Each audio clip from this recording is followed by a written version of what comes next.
pendengar dan pemirsa RRI Nunukan, berjumpa bersama saya Delita dalam podcast RRI Nunukan. Kali ini saya sedang berada di Makokodim Nunukan dan dalam podcast edisi kali ini kita akan bahas salah satu profesi di Nunukan, yaitu TNI Angkatan Darat. Untuk Anda yang penasaran, saya sudah bersama dengan Dandim 0911 Nunukan, Letkol Infanteri Albert Francesca Hutagalung. Selamat sore nih Pak, apa kabar? Selamat sore Mbak Delita, kabar baik. Kegiatan saat ini seperti apa sih Pak di Kodim 0911 Nunukan?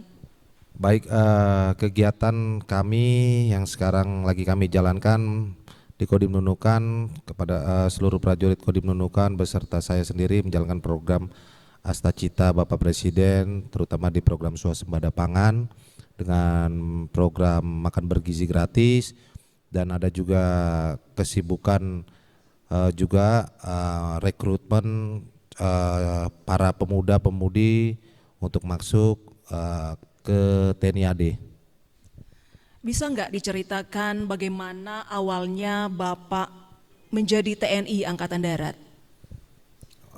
Ya, awalnya singkat saja Mbak Delita, saya lulus SMA, punya keinginan cita-cita, setelah itu saya mendaftar TNI Angkatan Darat, saya lulus administrasi, kesehatan jasmani, akademik saya, di psikologi saya, dan terutama keinginan saya untuk mengabdi kepada bangsa dan negara.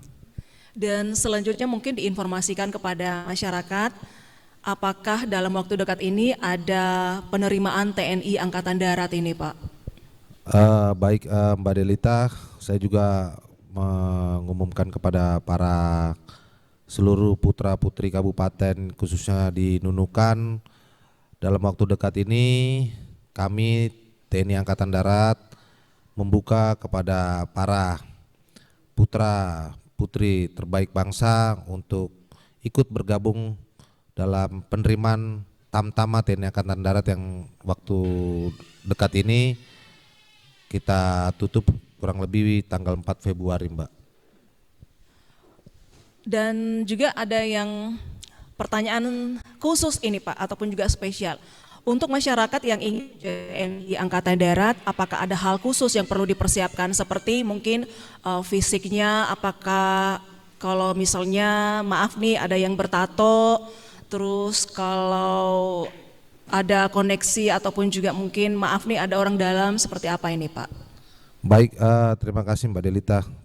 Saya menghimbau kepada putra dan putri terbaik bangsa khususnya di Kabupaten Nunukan yang sudah selesai menamatkan sekolah menengah atas, baik itu STM, SMK atau SMA, untuk mempersiapkan diri baik-baik kita warga negara Indonesia yang baik, terutama fisik, kesehatan ya, kesehatan kita harus punya kesehatan jasmani maupun kesehatan mental rohani kita yang sehat baik. Setelah itu fisik kita juga harus baik Mbak, fisik, akademik juga kita siapkan juga.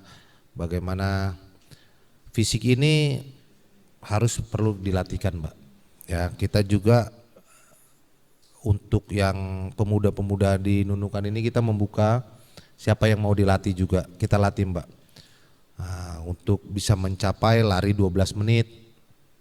Lari 12 menit itu nanti diukur Mbak berapa jangkauannya. Itu berbeda-beda kemampuannya, mungkin dia bisa mampu 2 kilometer, mungkin ada yang mampu 2.300, 2.500, dan itu ada tabel nilainya pada saat dia mau mendaftar atau rekrutmen TNI Angkatan Darat khususnya. Terus pull up-nya 1 menit dia mampu berapa, terus sit up-nya, push up-nya 1 menit dia mampu berapa, itu nanti ada tabel nilainya. Sampai dengan renang itu 50 meter harus nyampe Mbak. Nah, seperti itu fisik.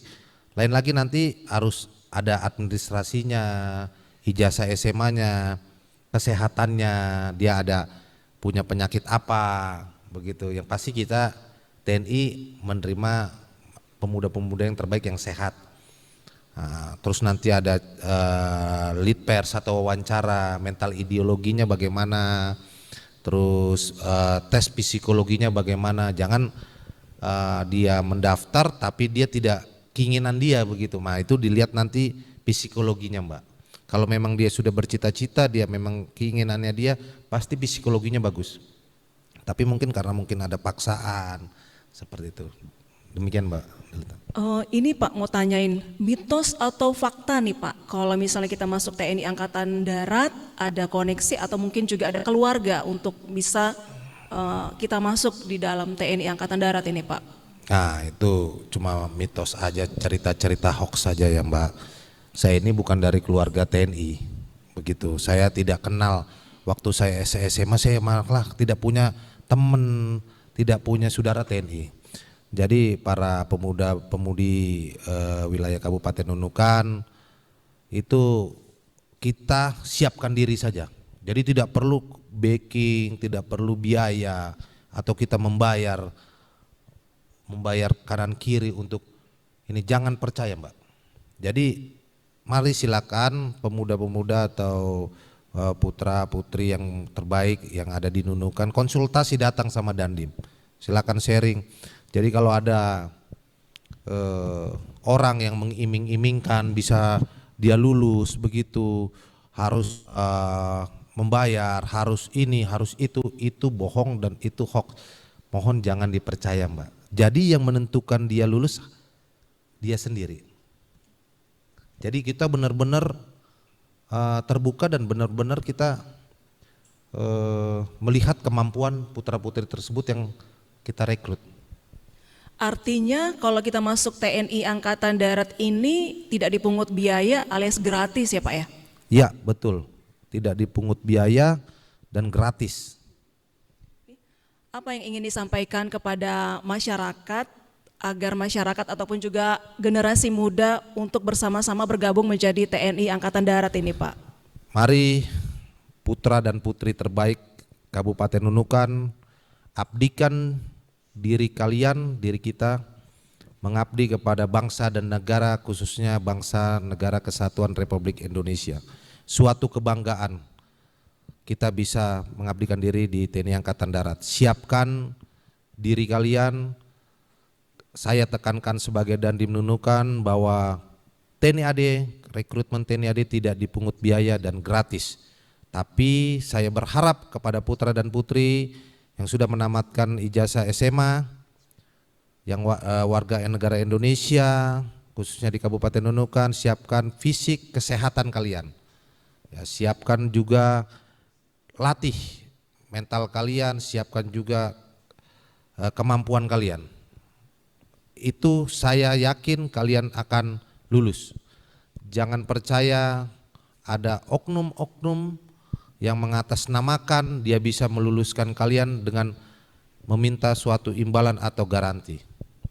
Itu Mbak Delita. Satu lagi nih Pak, kalau misalnya yang mau mendaftar TNI ini ada yang bertindik nih, maaf kalau laki-laki yang beranting-anting ini diterima apa enggak nih Pak? Untuk sekarang tidak Mbak ya, begitu. Tapi kita pernah ada ini kekhususan. Kalau kayak dia memang orang Dayak, memang itu suatu adat istiadat, dia punya tato gitu di kaki, itu kita jadi pertimbangkan nanti dengan kita lihat dulu orang ini benar orang Dayak dan putra asli suku Dayak. Ada Pak anggota saya ketika saya jadi Danyon, dia punya tato dan tapi memang dia orang Kubar Mahulu. Dia punya tato di kaki, begitu di kakinya, di betisnya. Memang adatnya ya seperti itu. Demikian podcast kali ini, saya Delita beserta tim mengucapkan terima kasih. Sampai jumpa podcast selanjutnya.